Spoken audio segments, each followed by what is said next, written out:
Hello everybody and welcome back to War in the East 2. My name is Alsadius and we are back today for the second turn of my campaign against Coolbreeze. So this is how the map looks as of when I got the turn back. You can see these units are surrounded in red. That basically means that they are surrounded, which is exactly what we want. We left them that way at the end of the last turn, and now that they are surrounded, it's a lot easier to capture them. And you'll see a few of my units are surrounded as well. Those are the ones that I sort of snuck into the middle of this big pocket. I sort of expected that. It's not a big problem to be surrounded for one turn, as long as I break them free this turn, but I will, so that's fine. You also see a couple of other colors. The orange just means it's moving to a different spot in the next 5 turns. In these cases, the security forces are going to a separate Soviet garrison setup on turn 7, so since we're on turn 2, it's 5 turns from now. And green just means it's a newly deployed unit. Red is the one we really care about. So, first things first, let's take a look at the battles.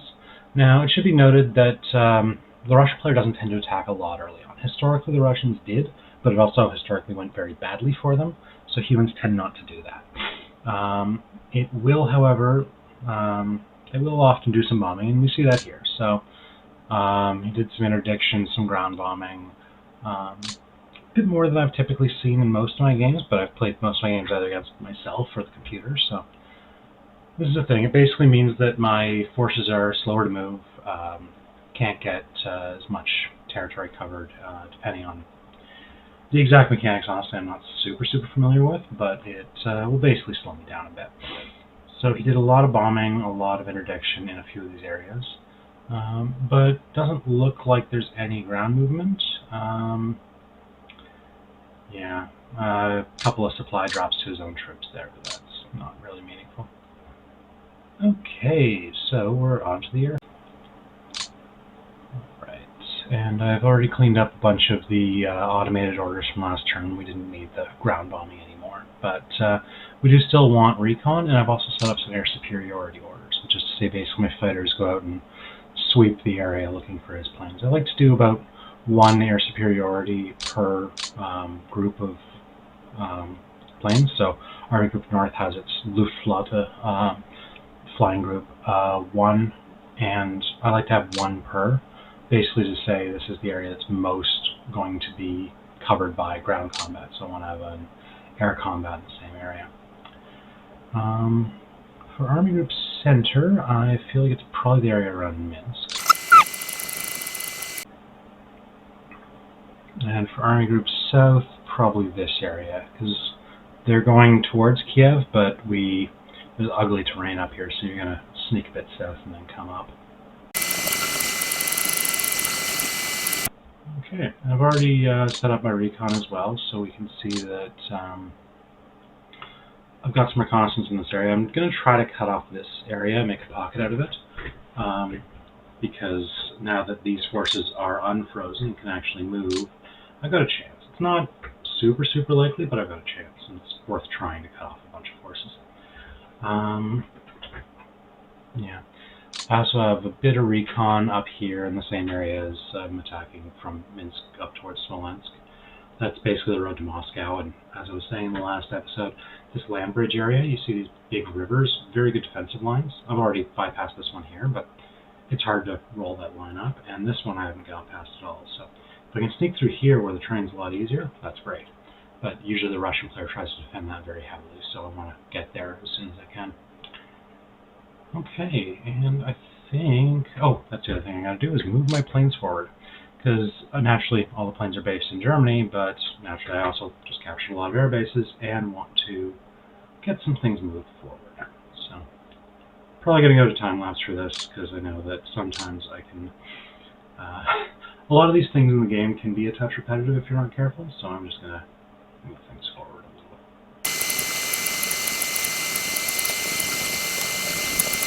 You'll see if you look at the pop-ups that only some of my units are moving forward. That basically means the air bases are full, or they've run out of supplies, or things like that.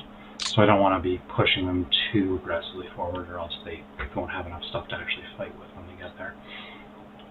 And I also want to make sure that I don't move them so far forward that the air bases are vulnerable, because he can overrun my air bases as easily as I can overrun his, so we don't want that.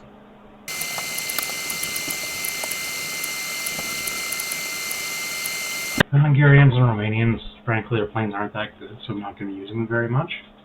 And this stuff, obviously we haven't taken any Russian territory down here yet, so I think that is about all I want to do for now. I'll probably have more to do in future turns, but I tend to keep my orders fairly simple.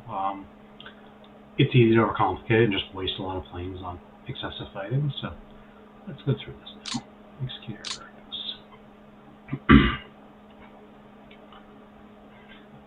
And I had to skip this in the last turn because the sound was a mess, but we can see how many sorties were flying and how many losses were taken. Who's flying to probably air combat of various sorts. And we're losing a handful, but it's really not very many.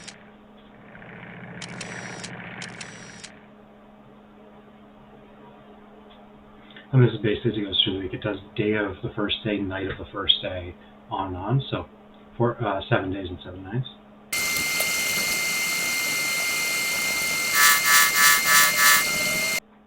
Okay, so in the end we flew 1,400 sorties, lost 18 aircraft, and 32 more damaged. Pretty typical.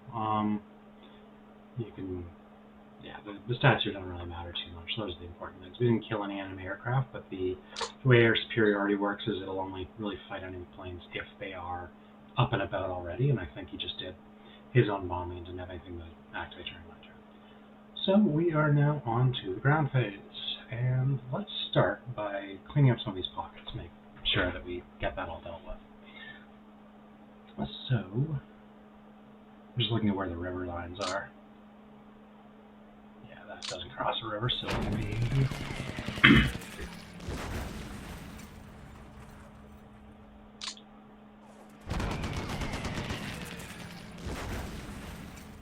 And these units early on are very weak if they are surrounded, especially if they're surrounded. Even if they're not, they're pretty weak, but once they are, it's just...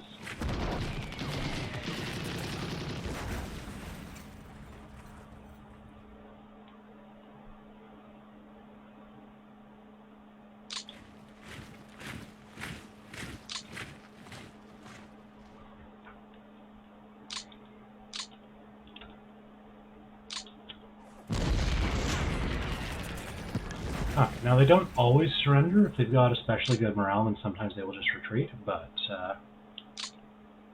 usually you'll see that... and these three came from the same division, so I'm building it back up into a division. Usually most things will just surrender this early on, but you'll see a few that manage to retreat in good order.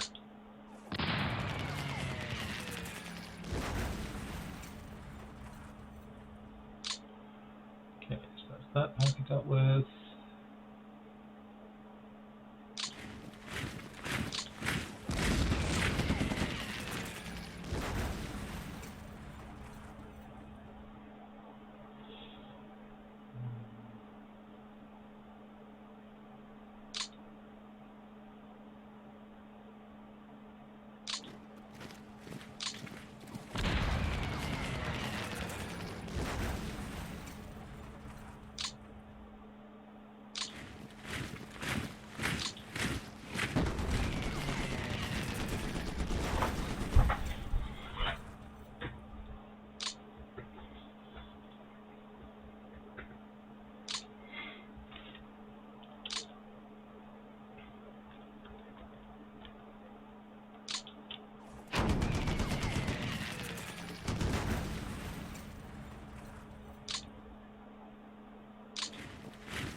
And there's a good chance that this turn is where I kill the most ground troops of any turn in the entire game. Typically this huge pocket being liquidated is just immense amounts of captured soldiers.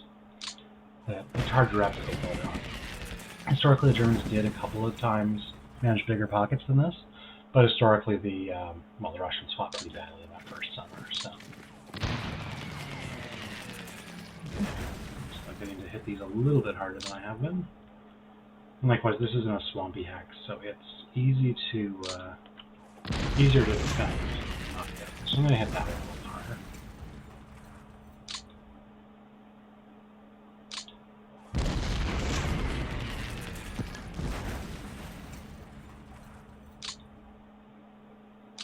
And you'll see if the second and third line of that pop-up window says the combat value. So I'm attacking, it's a 20 strength unit, but because I'm looking right now at a hasty attack, it would be a 10 strength because it gets halved against his defensive strength of 7. That's not a very good ratio. You need to win by 2 to 1, and even if you're a little over 2 to 1, it's often pretty expensive. So I'm going to put some things across the river and do a deliberate attack. The river does help him, but yeah, that just crushed him, obviously.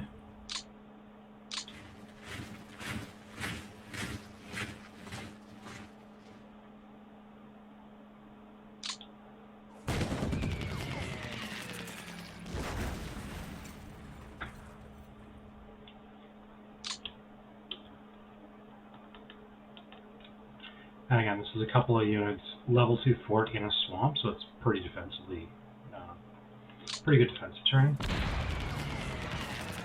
But he had nowhere to retreat to, and he did still surrender, so I'm cool with that.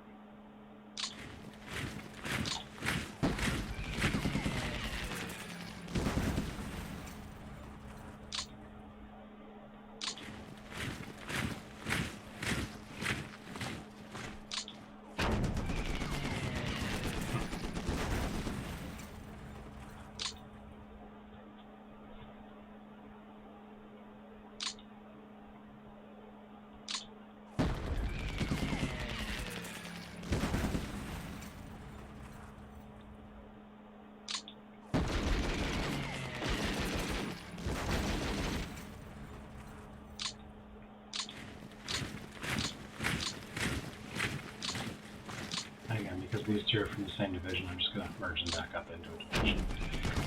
It takes a little less of the commander's time to command them if they are together, and yeah, I don't need to spread out to cover a pocket because I've already got the pocket.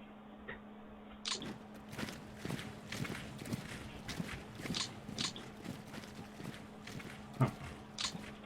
Never mind, that forgot that it wouldn't have enough movement to attack when I get there.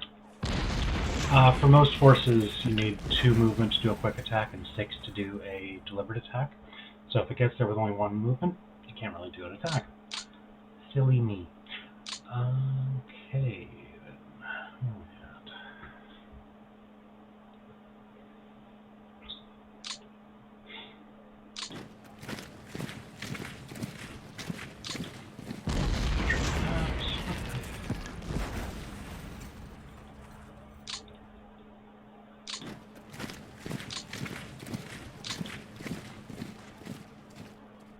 Yeah, because I didn't do recon on this, I don't know exactly where the units are within it. It doesn't matter too much, which is why I didn't do the recon, but it does mean I have to explore a little bit with my units in order to try to find one and kill them.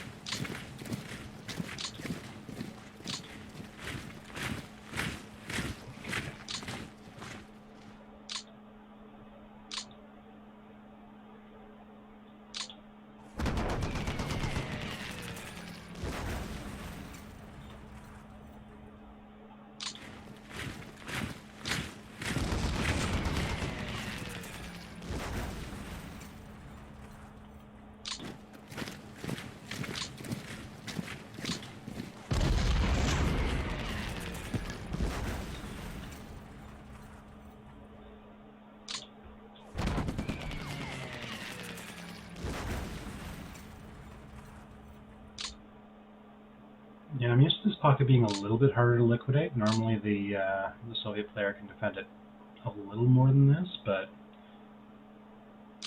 it's not...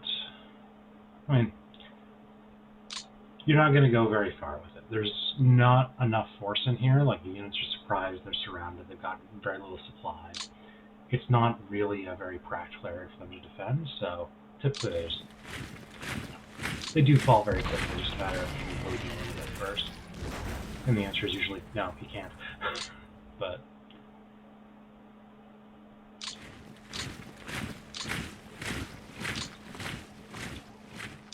that one did prove to be a bit tough when using the train. Yeah, there he goes.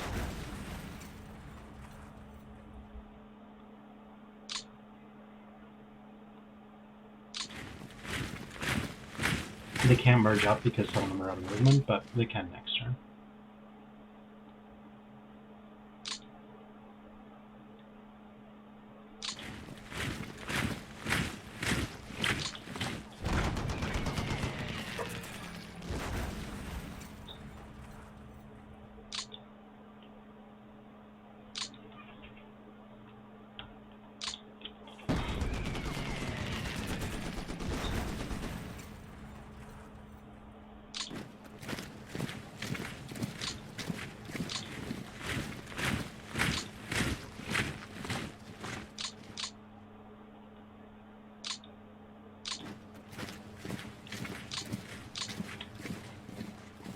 And again, that looks like a fairly strong defender. I'm looking for, if I can manage it, about 5 to 1 odds or so. That's sort of, honestly, that's guesswork on my part. I haven't done a really in-depth study as to what exact ratios you want, but I figured that's enough that I'm not wasting my troops on, like, just barely making it in, but I'm also not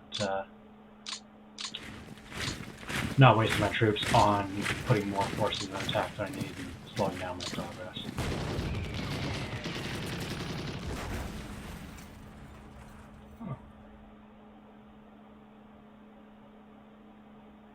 Barkayev that just took over is one of his better generals, so if I can kill the commander of 10th Army here, that would be very nice.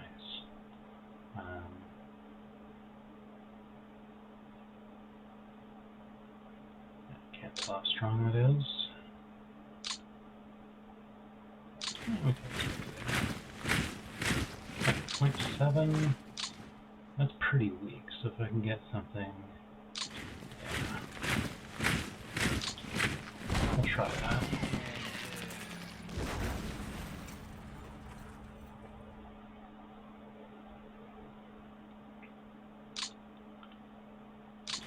And an easy way to tell if there are units around is to move a division in, because a division will capture any hex around it that isn't next to an enemy unit. So in this case, there was an enemy unit there, so it answers that question quite cleanly. But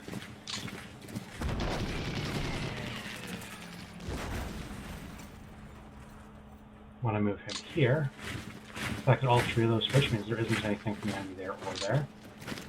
Yeah, I took that out. That one's done.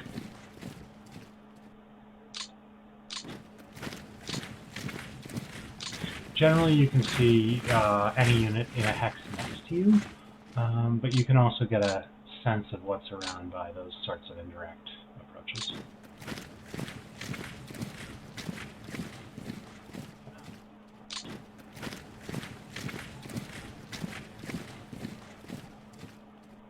And those are the anti-aircraft stuff inside the city. So usually, cities will often have a bit of AA defending them. Alright, what have we got then?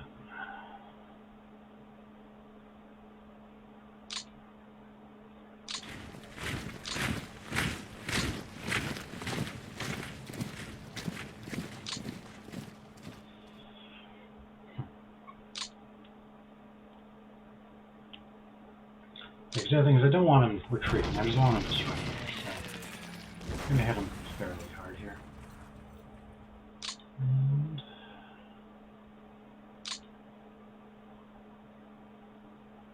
try to find something I can get here with 2 movements to spare. I can probably wind up using one of my mobile forces for that. Yeah, that's fine.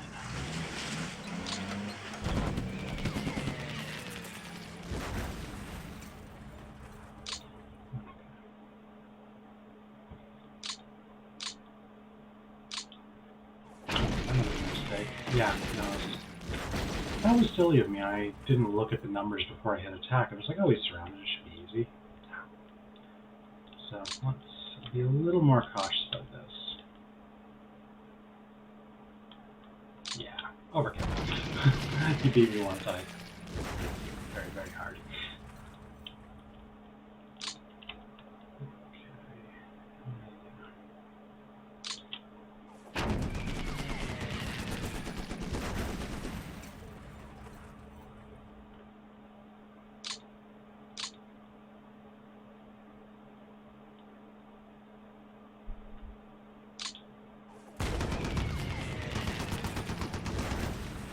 Did manage to retreat.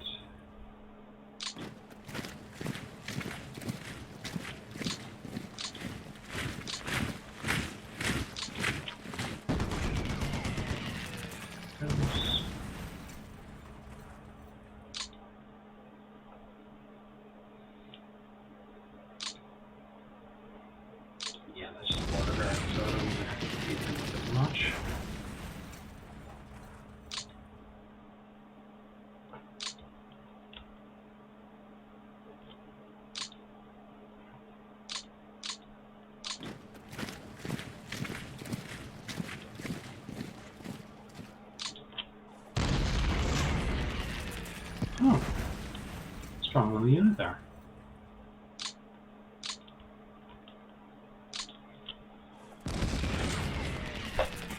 The other thing about Soviet forces this early in the game, though, is they don't tend to have a lot of stamina. Like, if you hit them a couple of times in a turn, even if they are pretty strong the first time, they'll often be very depleted by the process, so you can often make a lot more progress the second time.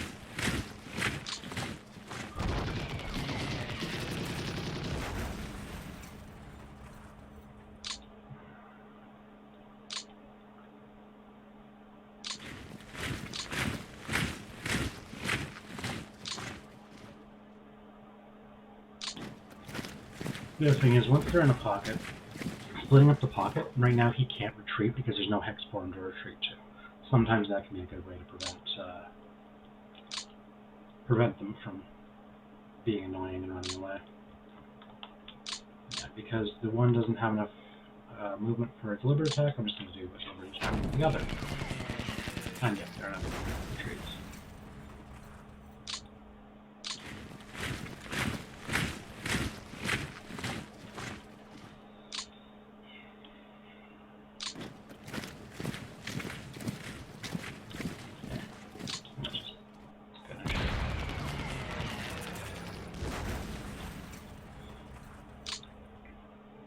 Okay, so that's almost all the pockets gone. I don't think he's got a lot left. There might be a touch that's in that area, but let's take a look at what we captured then. This is the losses screen and the ground losses since last turn.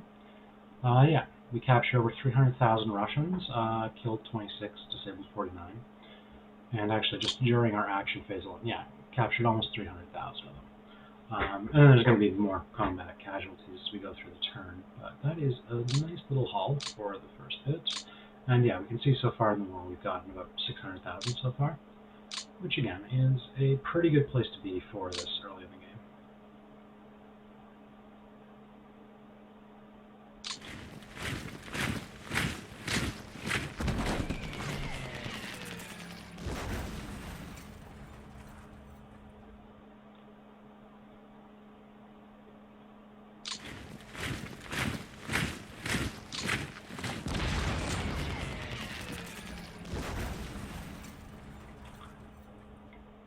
Now, it should be noted that this area here, despite it being surrounded by land, does have an active port.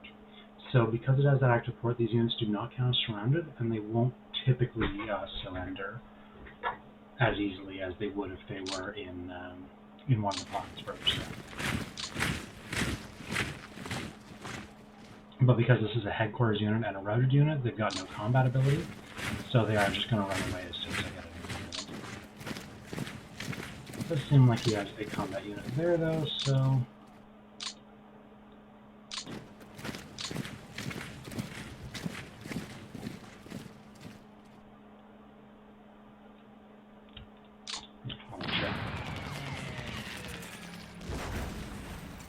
Oh, surprised he didn't run.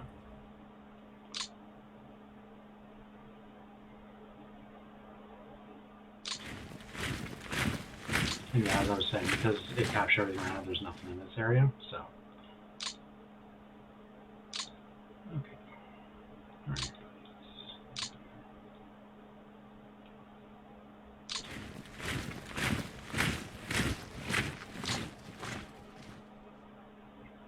Also, now that we are on to the second turn, you will see these RAD units here.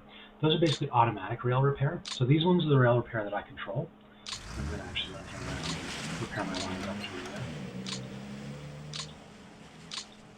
But there's also some automatic ones that will help get things flowing a bit better. So yeah, the port is still quite damaged, but the rail yard is making progress, and the construction units will improve the speed of their repair.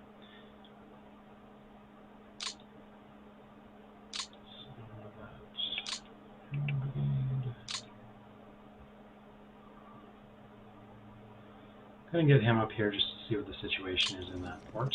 Yeah. He's got some things there that are probably trying to run away. I can't really stop him, but... yeah. Well, at least anything he can't evac this turn, I will kill next turn.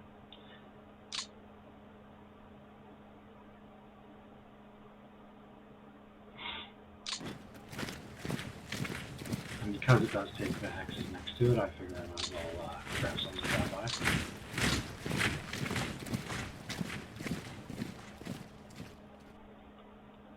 Alrighty. Let's see where we're at. Alright, I had to step away for a bit, but let's get back to the game. So, I'm going to repair some rail lines here.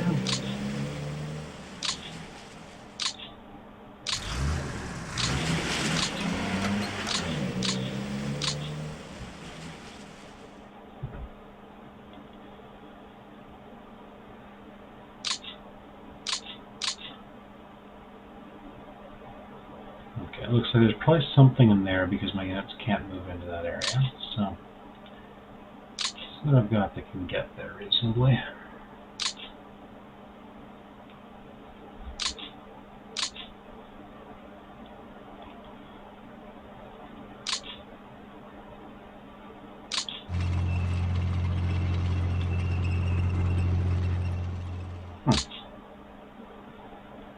Actually, a fairly serious unit.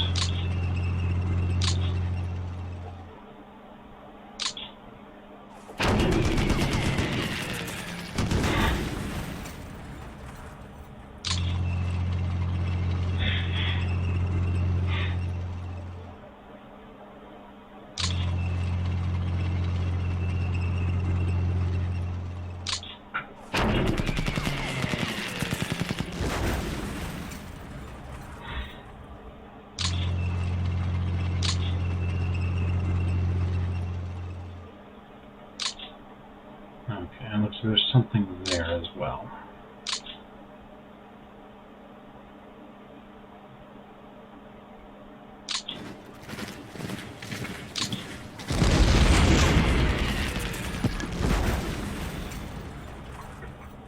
For anyone who has played more in these two, obviously I've turned off movement fog of war, which lets me get intelligence by just looking at where my units can move. It might come across as a little bit cheesy in some ways, but it's just so much more convenient for gameplay that I prefer it anyway, even if it isn't entirely realistic.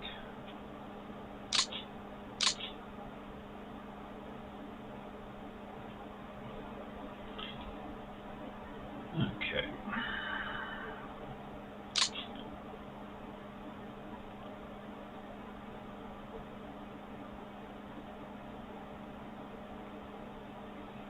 Alright, we'll just get there.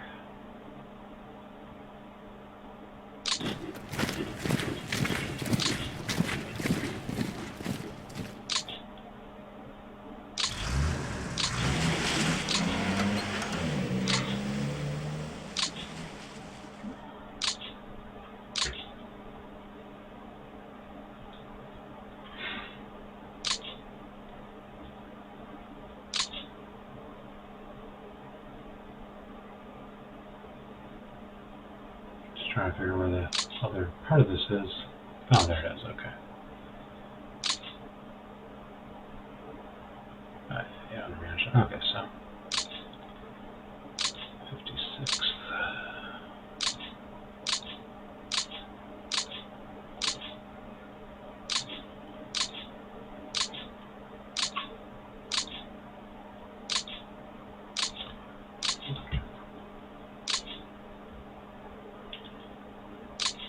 And yeah, we can see he's basically got no defenses anywhere around here. He's pulled almost all the way back to Skov, other than a few just speed bump units, basically.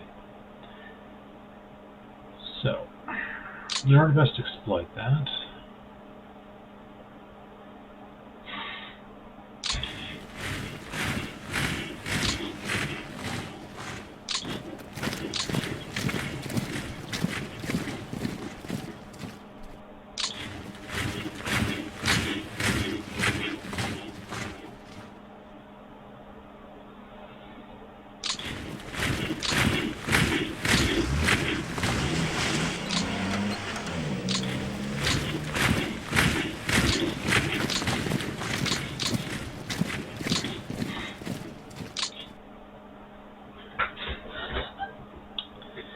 My infantry don't really have the move speed, as is pretty obvious from that. They can't get far enough to actually deliver me those hexes. So I'm going to need my mobile forces to do that.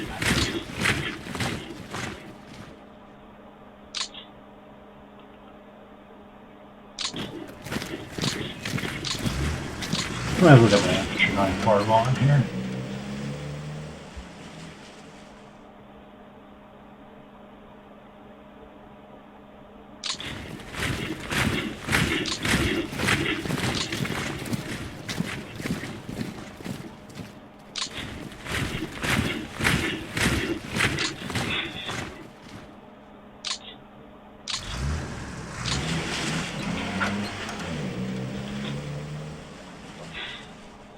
Now, my main goal, I think, is to take away as much of this defensible terrain as I can, because he's got a lot of swampland there, and if he starts to defend that, that'll get really annoying.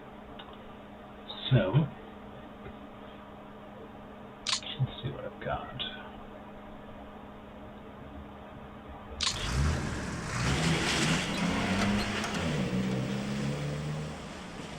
Tolbucan, again, is a very good commander, well, one of the better ones at least, but I think you can only kill one leader a turn, so I'm not going to go hunting him down.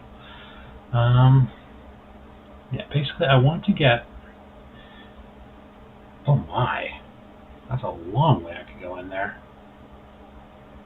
It's clearly got some defensive units around there, but this must be something that doesn't have any defensive strength. Okay. Interesting. Talon is a victory city, and it's, I mean, it's not the best port, but it is a decent-sized port. Yeah, port level 2. So I could use that as another forward logistic base, even jumping past Riga, which could be nice. Yeah, he's probably got something in Pernu as well. Interesting. What have we got to play with?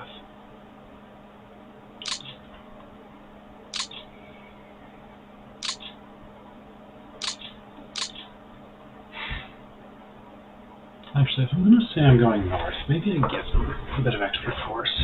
Take 20th Panzer here and send it north. Because I don't really need it for a lot of this. I mean, again, he's clearly got one unit there, but that's probably more of a picket than anything.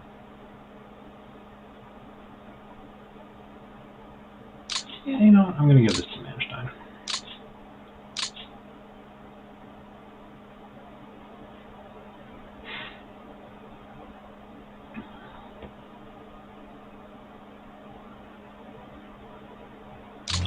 Let's see. Okay, 2.3 is at least a somewhat serious force. Don't really want to take it across the river, so.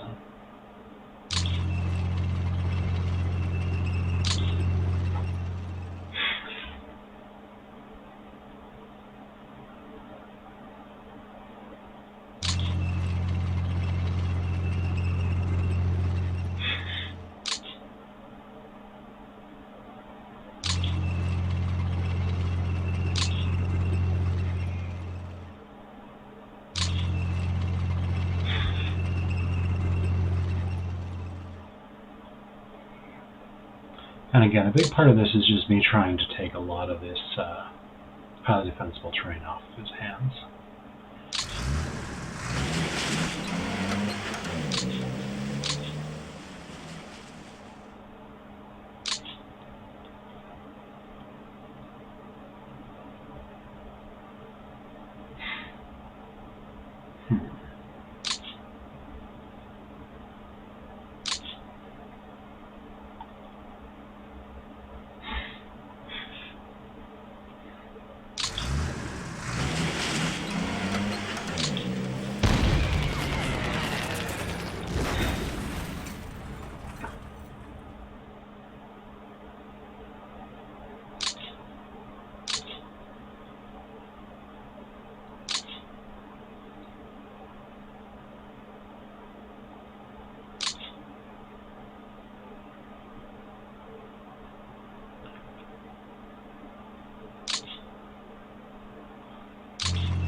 Oh, I guess the terrain there is so rough that he can't easily cross the river.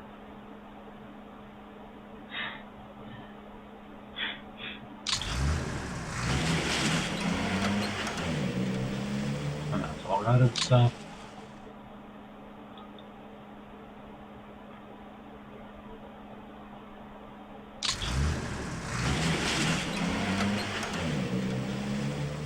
Yeah, I think I'll let him stand as is.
Honestly, I'm being very aggressive with what I try to take here. This is...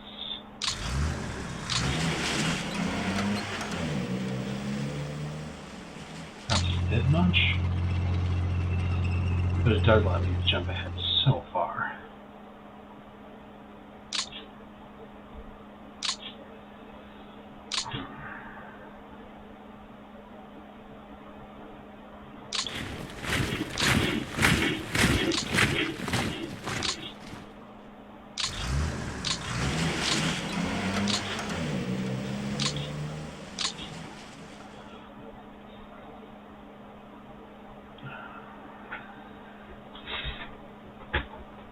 I'm going to need a bit more in this area. He doesn't have much there, but it should at least be screened a little bit.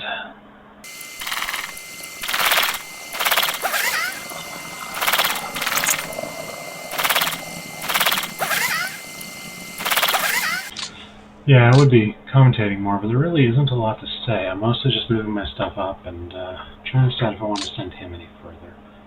I don't think so. He's got a fair bit of movement left, which means he'll be still very potent next turn. And this isn't as tough of terrain. Like, the swamps are all here and here, where I can't easily start taking. I could sneak in and take those swamps out. But that gives him a chance to cut me off, and that's not really worth it, I don't think. I'd rather just advance steadily.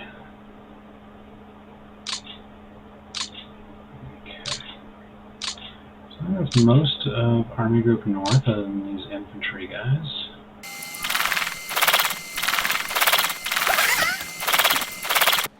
I think I've got enough of a bridgehead here that I'm not too worried about him doing anything salty to me.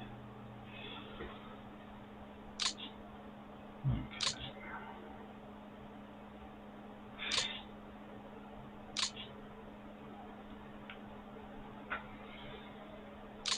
Alright, that's basically Army Group North done for, I think.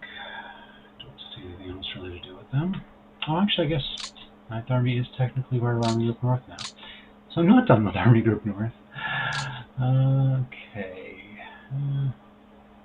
Yeah, let's let 3 and 5. Expand force.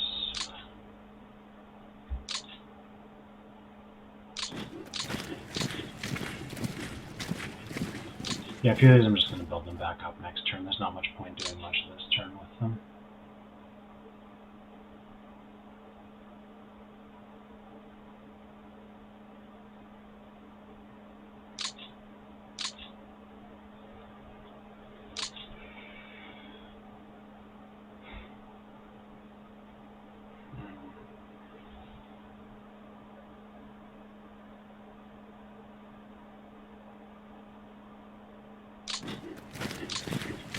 The other thing is, if you don't use your units too hard, they can build up combat prep, so they can be more effective in future.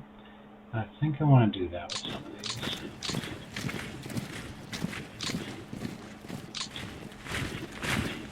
Not all, because I do have to catch up with my main forces, but some.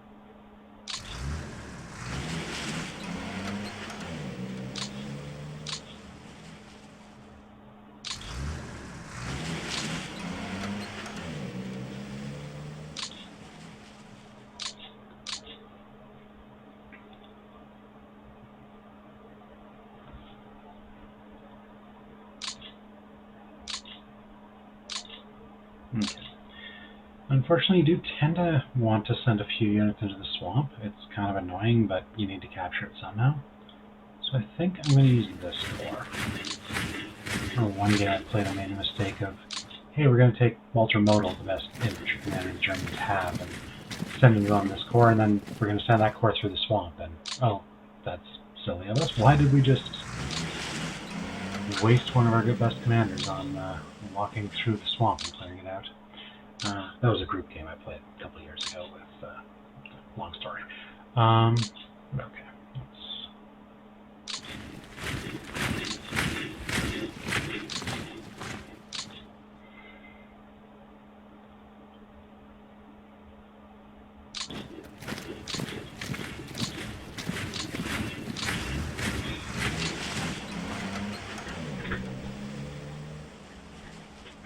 yeah.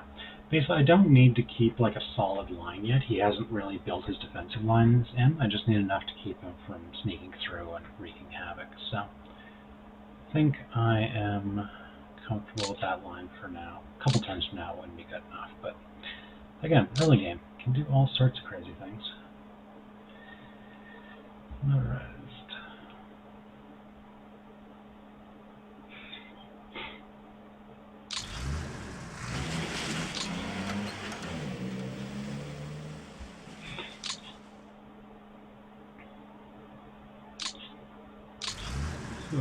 Oh, you're a force. Okay.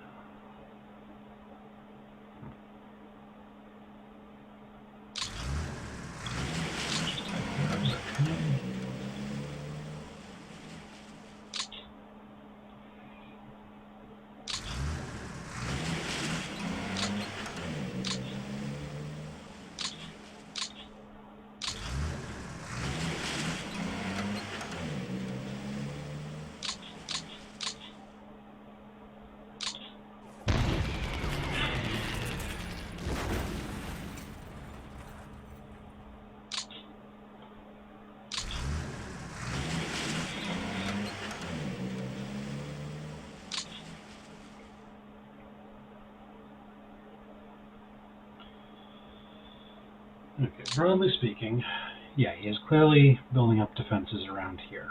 Basically, I cloudy units to slow me down, make me use my attacking, like my moves to attack, and then probably building in some defenses. This swamp hex is very good. This rough hex is pretty good. So, I'm thinking part of what I want to do is make sure I get across the river here, because if I'm across the river, the land bridge matters a bit less. I mean, Smolensk is still a victory point city. I do still want to get it fairly quickly, but it's not as important. Yeah, so I think what I'm going to do in part is have the 3rd Panzer Group, the lime green ones, go more north, try to get more across these rivers.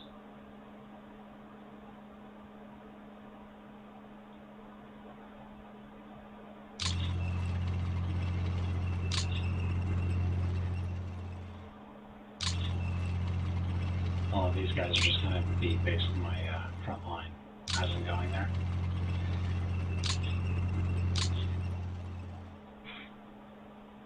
Okay. And then we'll look at 2 strength, we said.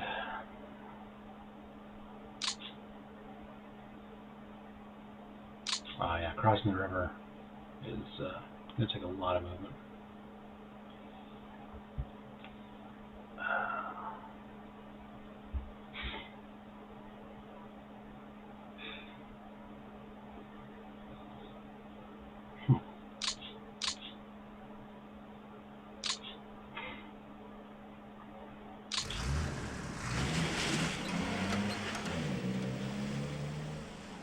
Oh, right, I lose movement because of interdiction. Because he has planes do interdicting attacks in this area, then that can cost me some movement. Like, we look at the battle screens. Oh no, never mind, he didn't do interdiction there. Huh, maybe I just misread how much movement I had.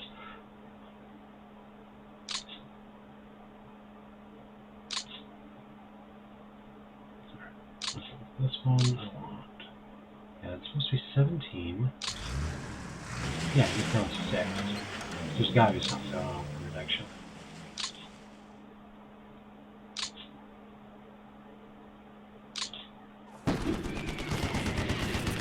But, well, let me do the job anyway.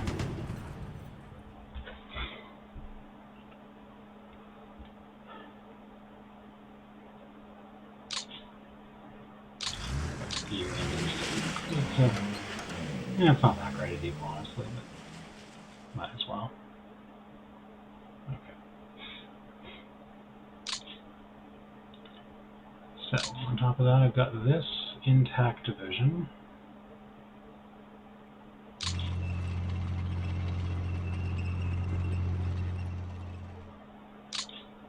And, yeah, that's all moved already.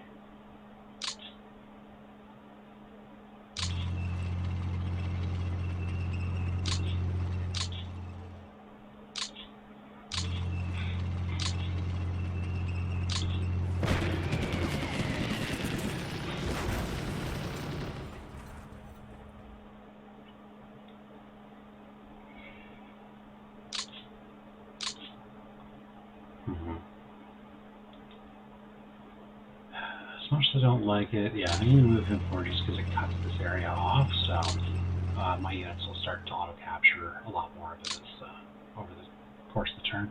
So we go to next turn.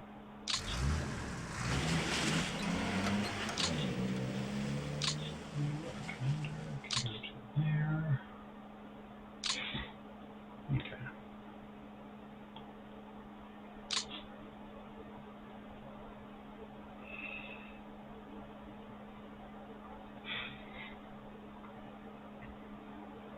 Yeah, unfortunately the first few turns it seems like you spend your time just getting your Imperial run to catch up, because you never have enough of the front line to get what you want done. That changes quickly enough.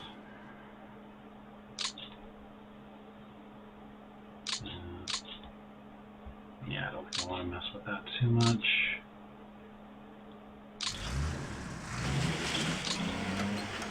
No, I don't want that, actually.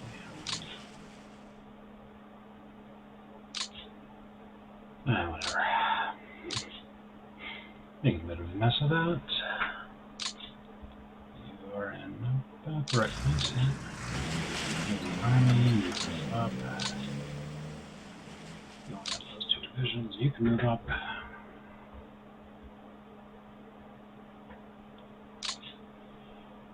The army...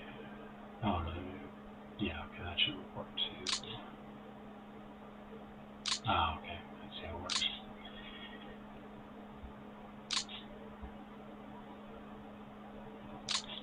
Army Group North. Again, because the headquarters units... Oh, hey, some kind of whole motorized division. I really need to remember where I put those.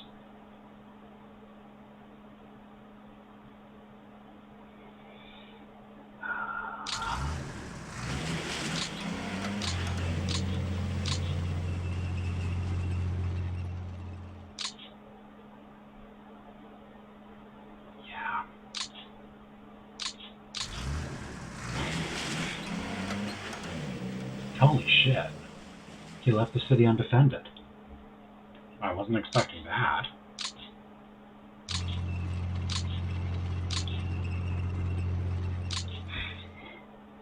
I hope he doesn't retake it, but that is actually a real coup. I genuinely was not expecting that at all. Well, let's hope it holds, because I don't have the ability to reinforce it at all. Anyway. The funny thing is, that was just in the aid of moving my army group forward. So what I was saying was, the headquarters units give your depots extra capacity, so I want them on my forward logistics depots as best I can. The bigger headquarters do more, so having your army group commands do that is very useful. For whatever reason, the overall army, like the high command, doesn't have that bonus. I don't know why they did it that way, but okay. Yeah, that's basically all of that dealt with.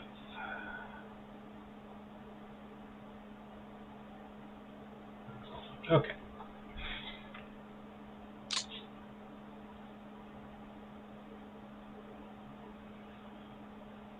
Now, 2nd Panzer Group here does have a lot of infantry that I put into it.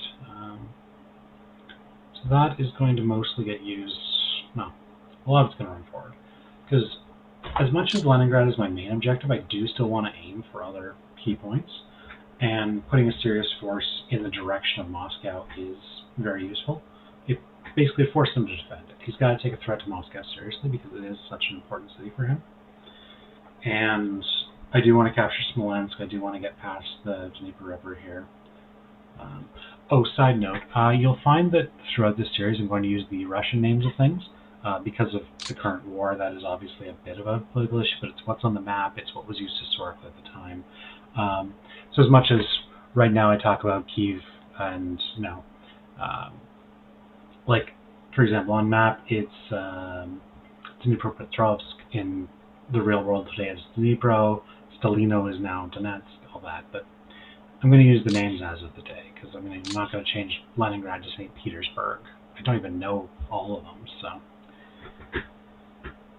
don't take it as a political statement. That's really where I'm going with that. I'm very much on the Ukrainian side of this one, but this is not a politics stream. Alright, this is a wargaming stream, so let's get back to that. Yeah, I think a lot of this infantry, I'm just going to run it forward. I don't have great need for it to do anything else, and I am going to definitely need it on the front lines pretty soon. If anything in this light blue of 2nd Panzer Group is going to be... I'm going to try to shape it into a bit of a screen if I can, but it's not. There's only so much I can do.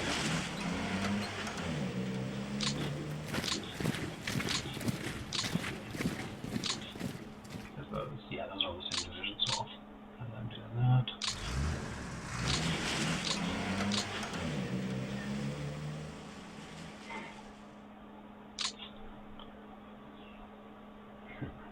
No, yeah, we don't need a lot of a screen there, because this is rough terrain. I don't think he's going to use it as the base of an attack. I don't think he's going to attack much at all, really.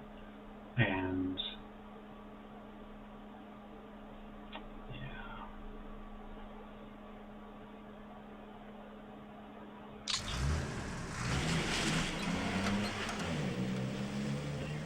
taking...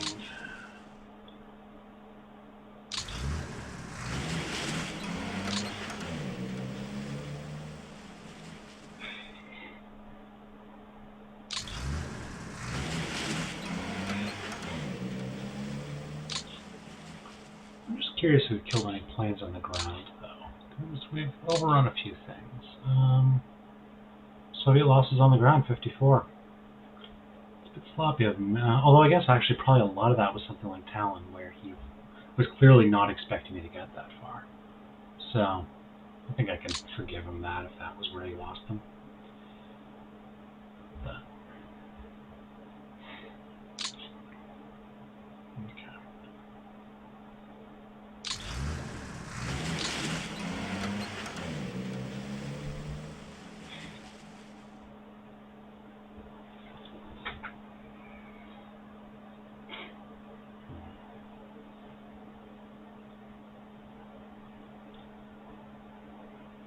Yeah, I think the only other unit I'm going to intentionally use in the rough terrain is this one cavalry division.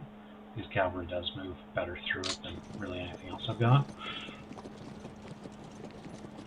Other than that, I'm just going to like poke at the edges and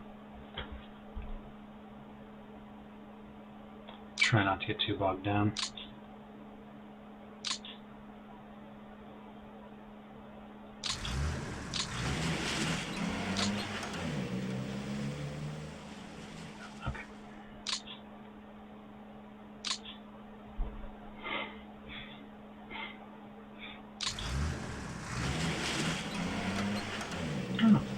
surrender.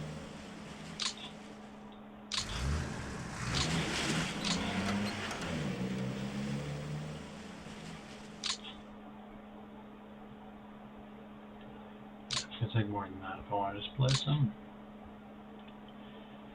Either swamp hex, no river.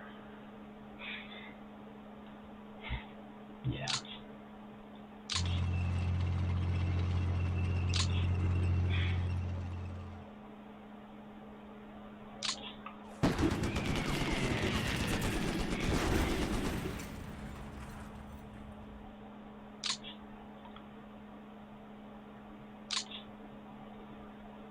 I don't want to do anything crazy here. I want to be fairly cautious with how I take terrain. But I also want to take some terrain, so.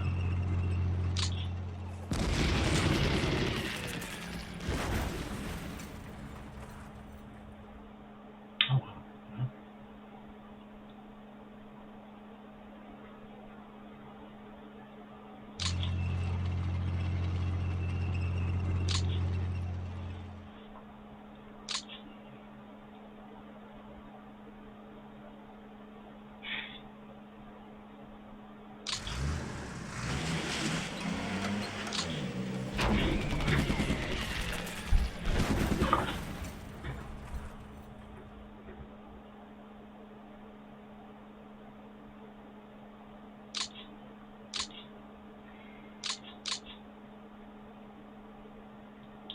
He's probably got something there. Let's see what that looks like. Oh, that was Western Front Command. That was an entire front command he left there.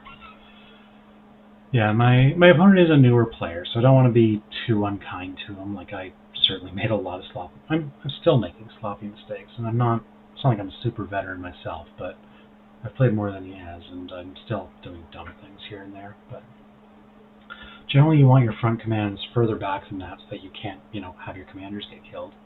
Unless he's just trying to get them killed because they're really bad. Points to him for cleverness, that's what he's up to.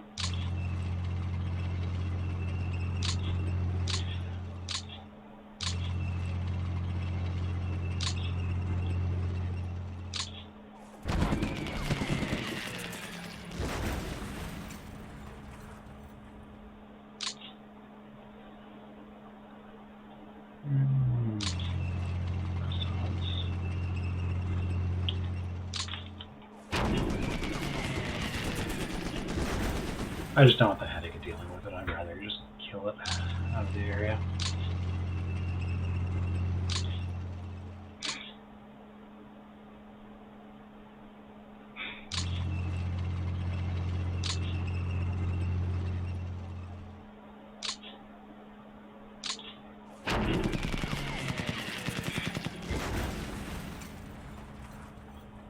Basically, if you can't take a pocket big enough to be worth taking, then just don't bother.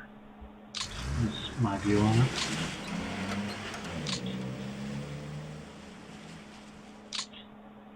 Lemelson is not a great commander, and this one.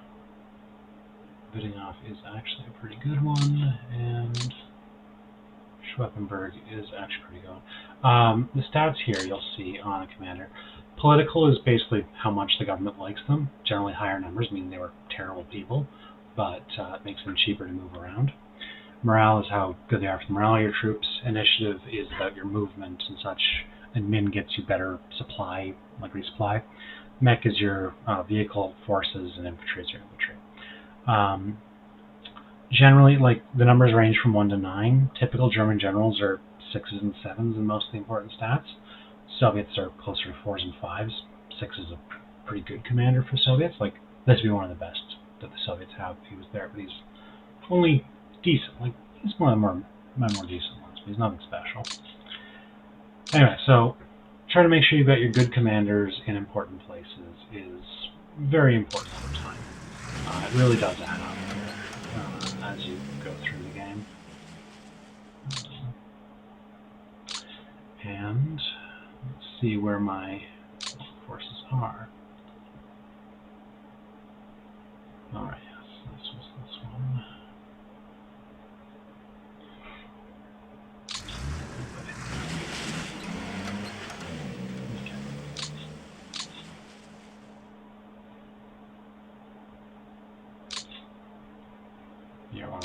infantry corps, you're my other infantry corps. You are one of my motorized groups, and where did my other... Ah, there it is. This is the one under getting off. Okay. So, yeah, you're fine. Ah, you're this. Okay. Yeah, okay. So that's good, and... Okay, so I'm gonna put...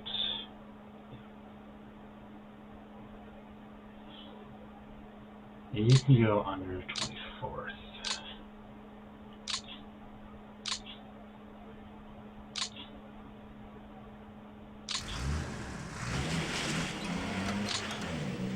And you, because this is going to be the swamp walking group, I think I'm just going to put this cavalry division under that. It doesn't need the extra combat prep of being in the panzers, so you can go to 43rd. There tends to be very little combat in the swamps. You just want to make sure you take it so that you can't hide out and use it as effectively a guerrilla base for his army. Pain in the neck if you do that. So, okay. Yeah, you've got those four, you've got those two, and... Oh, it's a... You see the blue lines... The orange line are to the headquarters of the unit you've selected, like the commander, and the blue lines are to subordinates. Apparently they have a... there's an anti-air, or actually a construction battalion set up in Pinsk, and it happens to be under the command of this particular corps. You don't really get control of that in practice, so it's just something you get to deal with. It's not a big deal, though. It just looks weird on a map. Okay. And this motorized division was the other one I wanted to look into.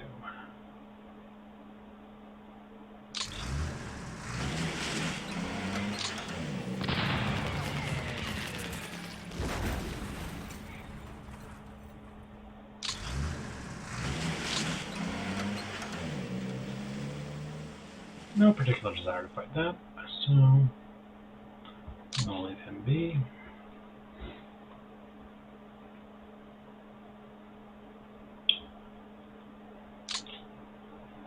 Where he should be. I'm just making sure I haven't missed anything on here. Okay, that's basically all of Army Group Center, I think. I need to move the railroad from there, but...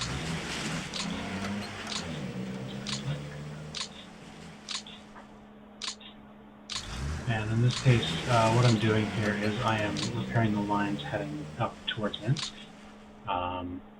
There's a couple of good double track lines heading into it. It's a level 6 rail yard, so it's a very good logistical base, and I want my supply lines heading there to be good and solid. And that way, even if something, he sneaks a unit through and breaks up some of my rail lines, I've still got a route around, so I'm not cutting anything off. Yeah, I do tend to like to send 2 of my 4 FBDs to Minsk, and then have one go south from there this way towards Gomel, and the other one usually goes up to support the attack on Moscow or help out Army Group North or something like that. It does tend to leave a bit of a gap in the lines, because you've only got 4 in total. There's one heading up towards Riga, it's right there. So let me put into rail notes so you can see. Again, green is connected rail, red is broken rail, yellow is rail that is intact but not connected to my network, and orange is stuff I've repaired this turn. So you see the orange outline ones are the automated repair, and the yellow outline ones are my manual repair. I've got one up here towards Riga. These 2 are both coming in towards Minsk, and this one is going to go this way up towards Kiev and then towards Zakropetrovsk and such. So you'll see, basically by going this way, you wind up with a bit of a hole here in your logistics network, but that's the Pripyat marshes. There's nothing there, so I don't mind that being a hole in my network. And if you get up to Kiev and down towards Gomel, I mean, that's close enough that those make 2 perfectly fine railheads. So that's the way I tend to like building my rail networks personally. Other people do it different ways, but that's my take. Okay. Anyway, that was that. And now we are on to Army Group South. And the big task for Army Group South is going to be this pincer if we can manage it. So I am going to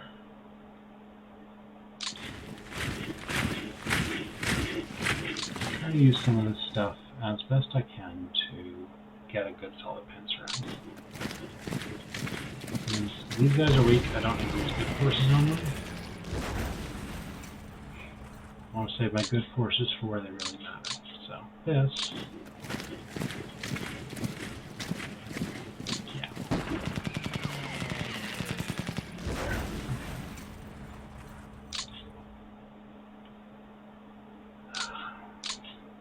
Okay, I have one remaining armored division. That's going to be very useful, but I need to husband that, so I don't want to waste it.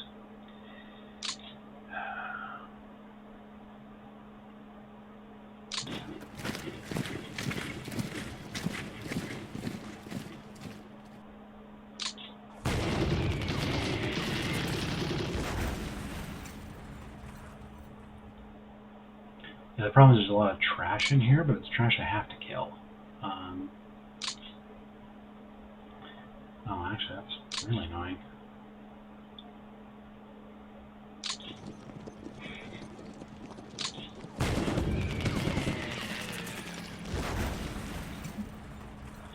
And a river line is much more difficult to move across if it's defended. So because I've broken a hole in his river defenses here, I can now move things across much further than they could have gotten before. Still not far enough to do a lot, but it's further.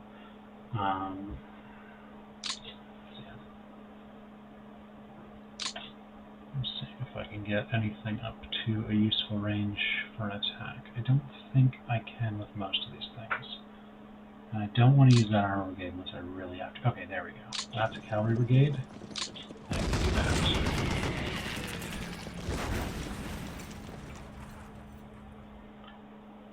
And then, yeah, okay, I don't think I can get any further than that.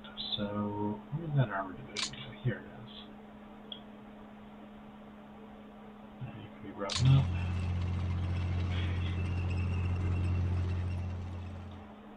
Alright.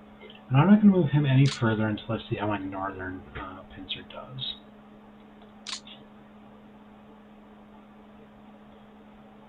So,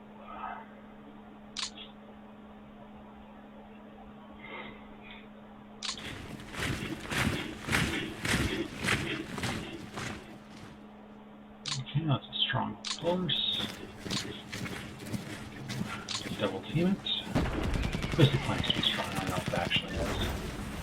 It's fairly strong, actually. Give him credit for that. Again, for those who watched the last episode, this area is southwestern front of the Soviet forces. They were historically much better led and in much better shape at the time of the invasion, so they're not as easy for me to just push around the way I've been doing more up north. Where can we go? So, and basically the trick with making a pincer is you gotta break open a line wide enough. You usually want 3 hexes wide because that lets your supplies flow easily, and it makes it that much harder for him to break back through and liberate his units. And you need to push aside things in that space and give a good solid wall in between so that he can't break in and stop you. Okay. So these divisions just activated. Well, this one's brigade, but he can't get far. This is a division, and he also can't get far? That's weird. Okay, that's not what I was expecting to see.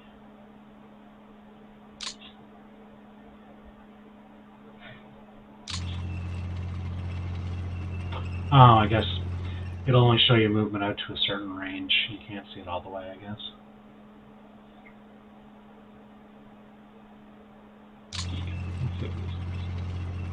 30 force, barely worth pocketing.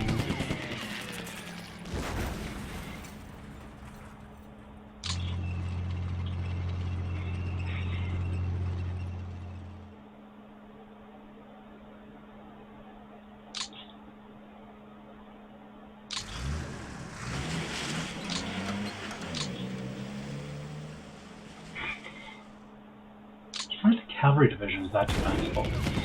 Oh, okay, maybe it's just bad numbers. Should probably been a little more skeptical, honestly. Okay.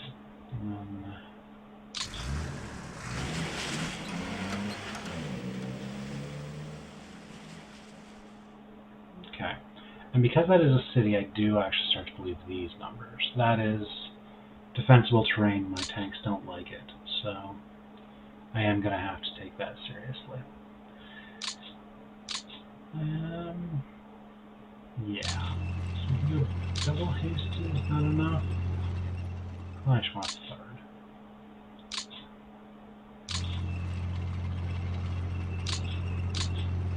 Because it is a city and because it is essential, I'm gonna really beat the snot out of it. Okay, yeah, that worked. Yeah, and even then, one of the units retreated in good order, so that was a tougher target, but certainly. Okay, and then you are actually, again, a pretty serious force. Let's see what that does. Okay. Pushed him back, but not a great casualty ratio by the standards of this early on. So, you can sit in the city.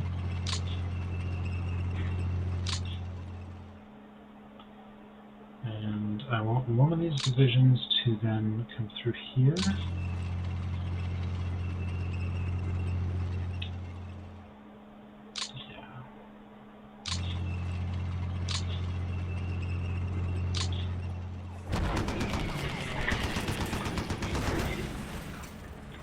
Okay, and that is my pocket.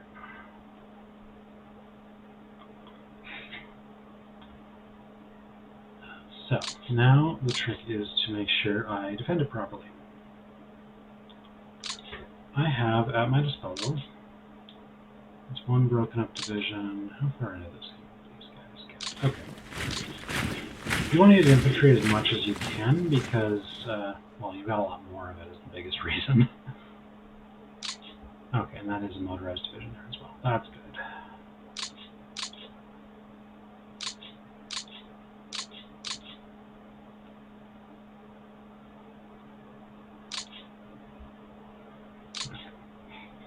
I don't need both these divisions holding that spot, so what I'm going to do is move them forward, and then move you here. One there, one there, one there. And move you forward here. Infantry one, and you get broken up with one there, and one there, and one there.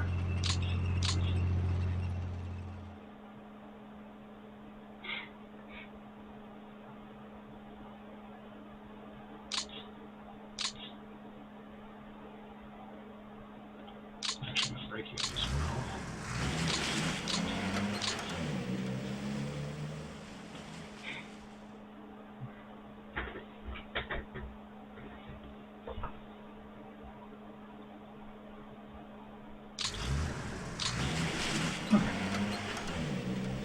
So, that was exactly what I was hoping to do. Now let's make sure we defend that properly. Okay.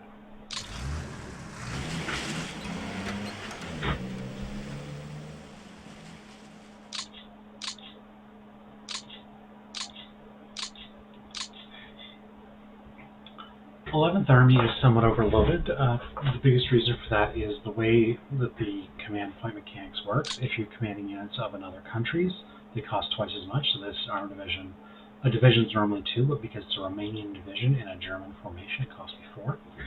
So if you look into 11th Army, you'll see it's at 39 out of 27 capacity. It's way over. I'm going to move some of those Romanian units back to Romanian command over time, but it's not something I'm going to do right away. More important in the short term is making sure I do surround all this stuff properly. And for these sorts of forts, again, they can't retreat anyway, so I'm just going to kill them now.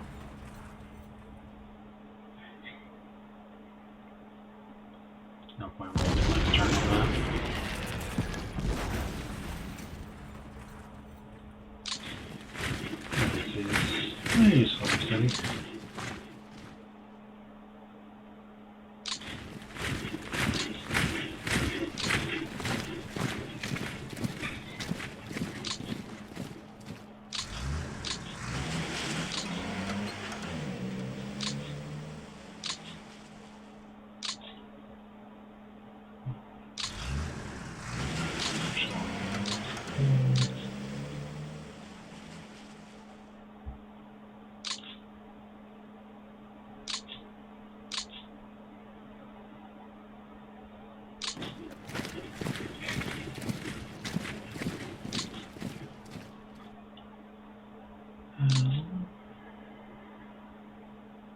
This is really rough terrain, so units, despite being motorized units, will not go very far, but I can at least push the lines forward a bit and get a bit of a picket force in place that it can't do anything too dumb to me.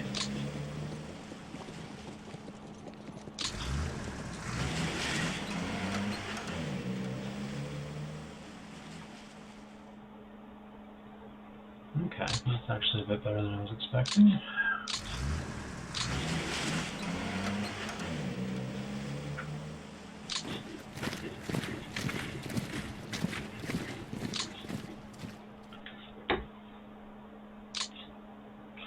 So yeah, there's a lot of ways that a determined Soviet player can just be really annoying in these early turns. They can't really stop you, but frustration is almost as good sometimes.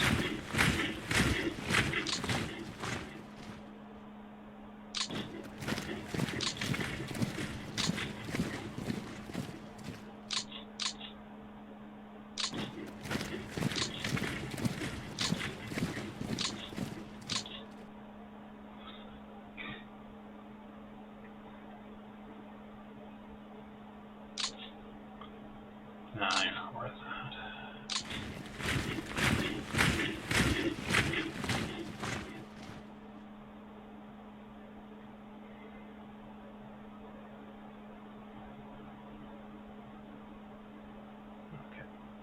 Okay. There probably isn't anything in this area. I don't think I've done recon, but I might well have seen it. But I'm just going to cut off some things here just to play it safe.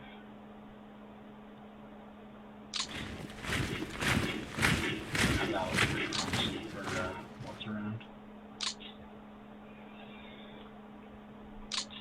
Okay. This core is going to want to be holding this part of the line.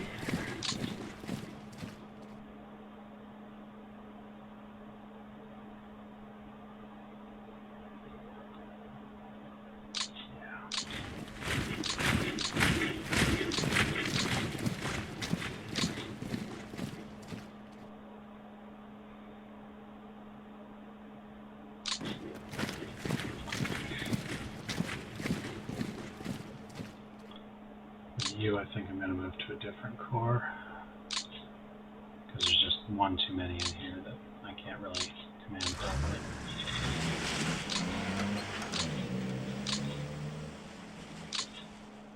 Okay.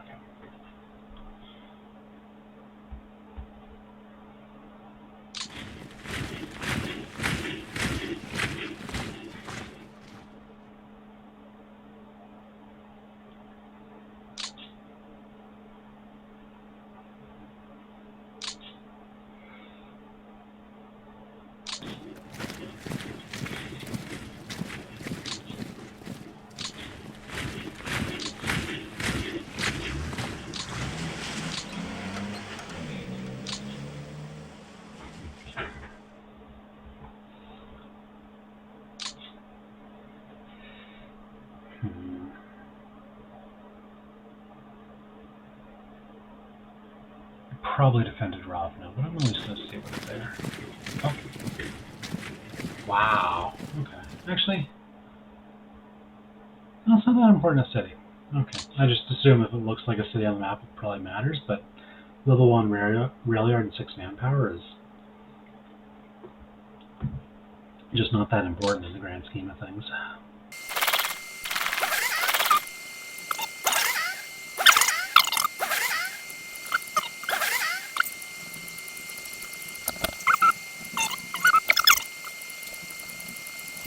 And again, a lot of what I'm going to do this turn is just grab territory. Not a lot else to be really worried about in the grand scheme of things. So,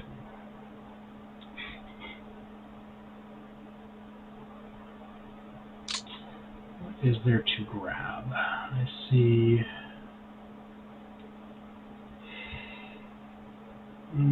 Not very useful. Basically, I'm just going towards Kiev, and if I can steal some of this territory so he can't defend it, that's nice.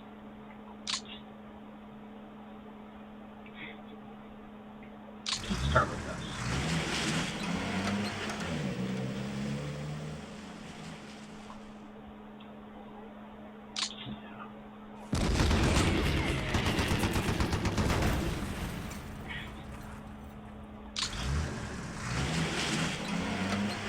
We've clearly got something up there if I can't capture that territory. So.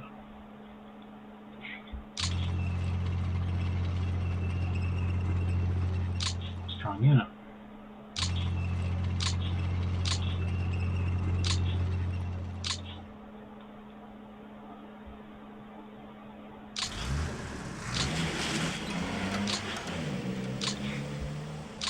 Right, that didn't do over there.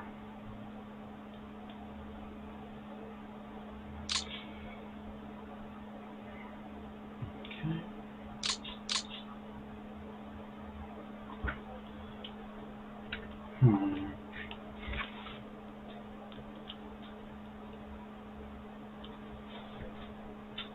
I don't think that's really a profitable attack. Like, I could beat it, but I'm not sure it's worth the use of my forces. I'd rather let him rest up a bit. Because this is often a bad habit of mine. I'm very bad at letting my units rest enough. I tend to work a bit of bone occasionally, and just like anything else in life, you work people with bone and they don't do their best work.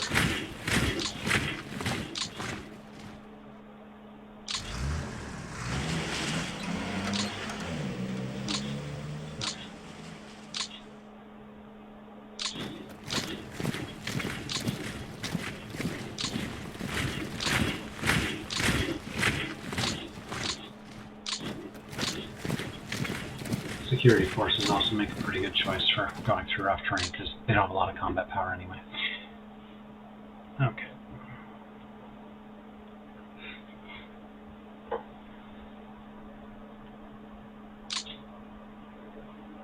This is a new division, and it can go this one.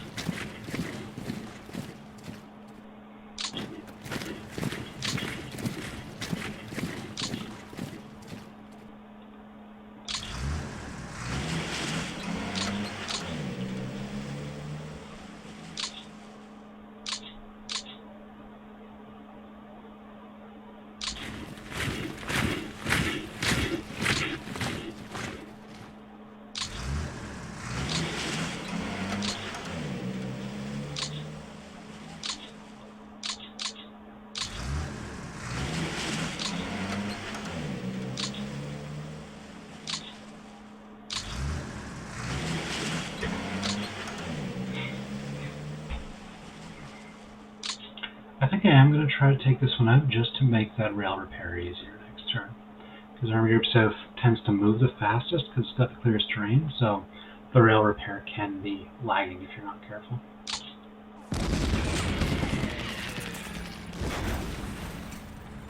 Even though it did route that cavalry division out to there, which is not what I love to see, but I think it's worth it in this case.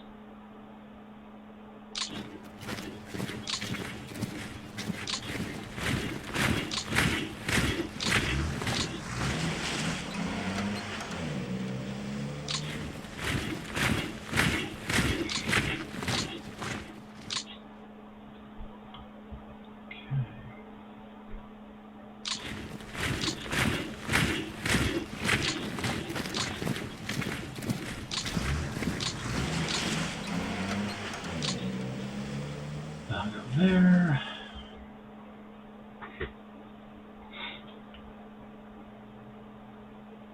Yeah, I don't think there will be any real problems on that part of the front. This should be fine. He's not going to sneak out through that gap. Good God. There's no way.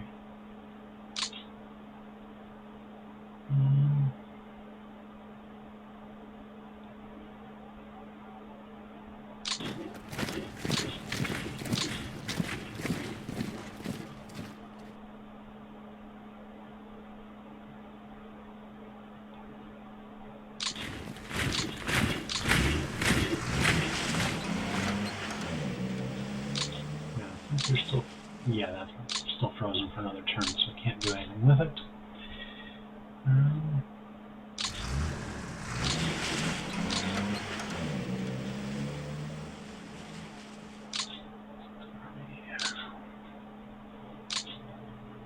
Yeah, I'll move up next turn, that's fine.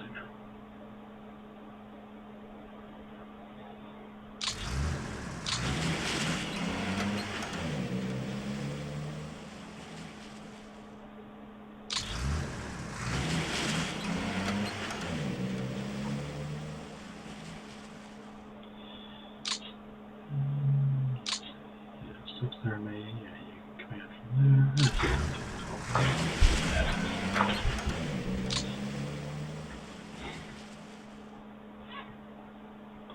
Okay, now the main front left is the Romanians down here. With occasional German support. Okay, so I think. Yeah, even cross big for any points for possession. Now, generally, the Axis allies, well, Germany and Finland were both very high-quality forces, but the other Axis forces were not typically as good. They didn't have the equipment, they didn't have the training, so they are generally not going to make a great show of themselves in most cases. Yeah, I mean, even with the river there, but you'll notice huge losses. Germans would not have taken the same losses, even if they had won the battle. Would have been less bloody. So you just expect to see that with the Romanian forces. I don't know the history of this theater well enough to know if the game is being unkind to them or if that's valid, but it's what the game does. Of course, you can get across the river, that works a lot better.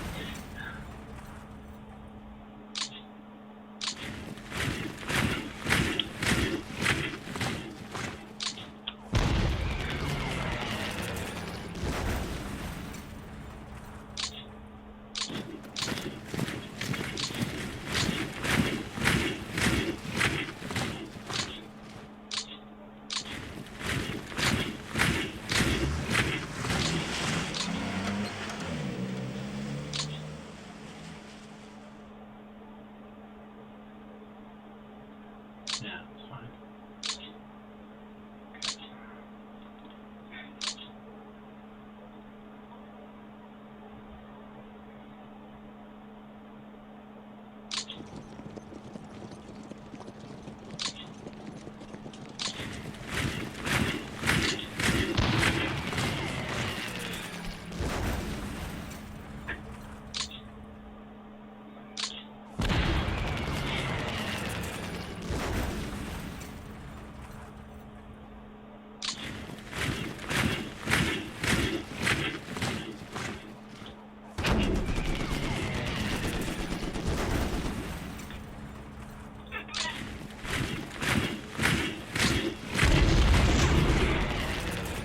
Wow, that's actually a really tough division. Like, it survived 3 consecutive attacks from a German division. I'm actually kind of impressed.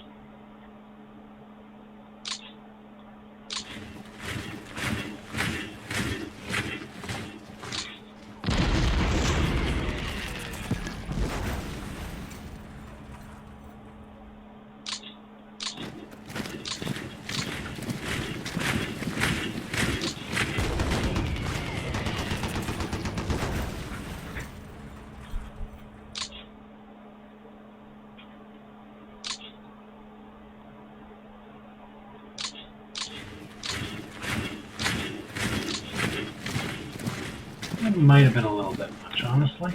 I'm looking at that and thinking it would be hard to save if it gets into trouble.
The other thing you're going to notice is that the German divisions can go faster in enemy terrain. That's because the morale, it's 0 to 100.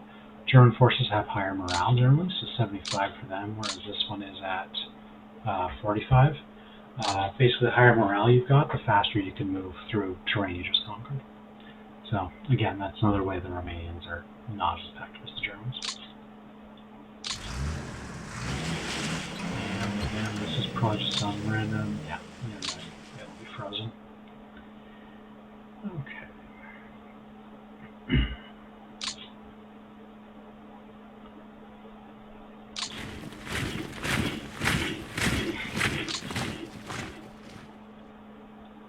Yeah, 17 out of 9 for the core. He needs to shed some stuff. Let's see what we can do with that.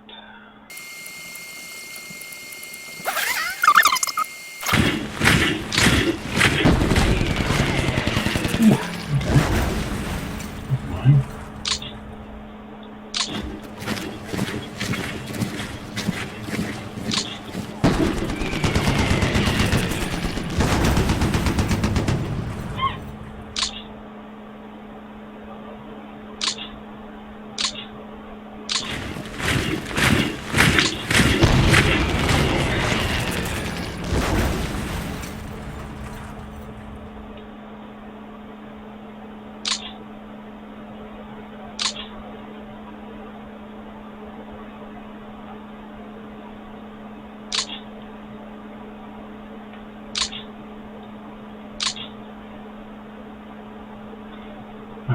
I'm going to send this remaining core up here and take some of the load off. Now this core is at a much more reasonable 9 out of 9. Okay.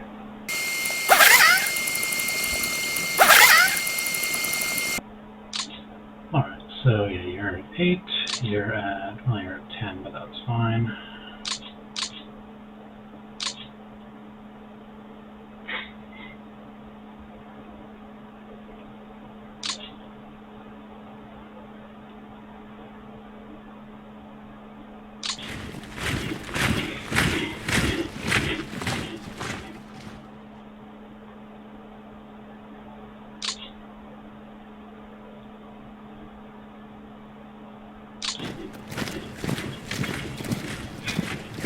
That's a little better than I thought.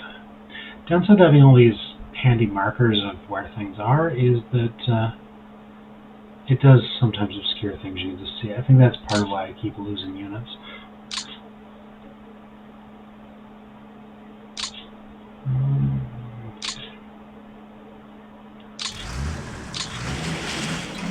The Romanians do get their own rail repair unit, but again, as with most of these things, it does move a lot slower and doesn't do quite as much for me. But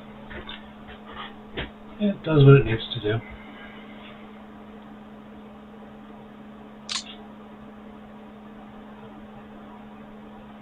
Yeah.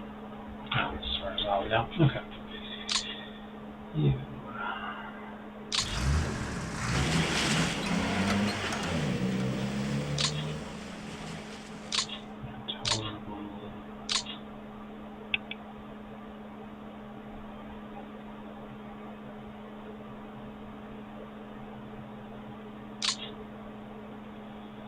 Oh, right, one's remaining. Okay. There. There.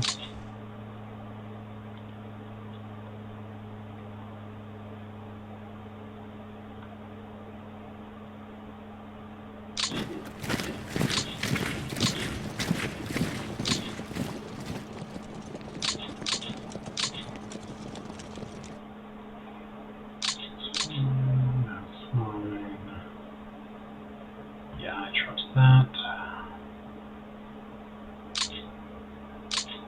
For guards that can't move, your American's fine. You.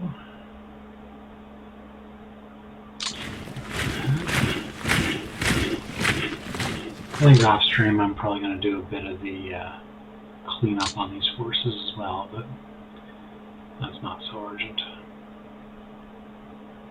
Yeah, that shouldn't be a problem there.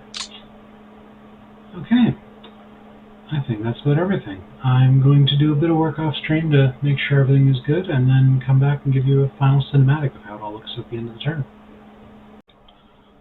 Okay, so I've done a bunch of cleanup, and here are the final results.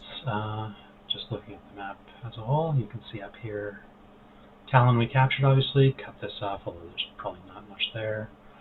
Took a bunch of territory here, including a fair bit of good defensible terrain, moved my lines forward generally, cleaned up all these pockets, took some more terrain, cleaned up that pocket, managed to make a pocket here. Again, not a huge one, but everything helps. Pushed my force a little bit into Romania. And on the losses, we killed 9 armored divisions, 4 mechanized, 23 infantry and 2 cavalry in all those pockets, plus a bunch of brigades and regiments. Ground losses for the turn, we killed over 500,000 Soviets and lost 14,000 of ours. During just the action phase, that was 450,000 and about 6,000, and my cat is very impressed by this. Hopefully that comes from the mic. And air losses for the turn, we did take some pretty unsustainable air losses. I'm going to need to change up how I do things, but we did kill 350 of his for about 350 of ours. You need a much better ratio than that, so I'm definitely going to have to change how I do the air phase. But the ground losses, I love those ground losses. Anyway, thanks, and I'll see you on episode 3.